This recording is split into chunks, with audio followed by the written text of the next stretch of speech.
ஏன் இங்கே வந்து எக்ஸாம் எழுதிட்டு இருக்கா? ஆ காட்டு, என்ன எக்ஸாமு? என்ன எக்ஸாம் பாப்பா?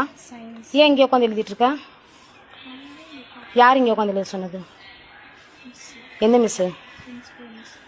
பிரின்சிபல் மிஸ் உனக்கு இங்கே உட்காந்து படியில் உட்காந்து எக்ஸாம் எழுத சொன்னாங்களா? ஆ இதுக்கு முன்னாடி எப்போ எழுதுன எக்ஸாமு? ஆ மண்டே இங்கே தான் உட்காந்து எழுதுனியா? எந்த டெஸ்கில்? முன்னாடி உட்காந்து பாஸ்பரியில் தான் உட்காந்து எழுதுனியா? ஆ சரி எழுது. ஏன் மிஸ் ஒன்றும் சொல்லலையா? உள்ள கிளாஸ்க்குள்ள உட்காரணும் நீ சொல்லலையா? ஆ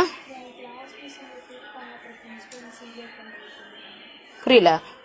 கிளாஸ் மிஸ் இங்கே கூப்பிட்டாங்க வர சொல்லி, அதுக்கப்புறம் பிரின்சிபல் மிஸ் இங்கேயே உட்காந்து சொல்லிட்டாங்க. பிரின்சிபல் மிஸ் உன்னை இங்கேயே உட்காந்து எழுத சொல்லிட்டாங்களா? ஆ ஏஜ் அட்டன் பண்ணால் உள்ளே உட்காந்து ரூமில் உட்காந்து எழுதக்கூடாதாம்மா? வீதியில் உட்காந்து தான் எழுதணுமா? ஆ இல்லையா?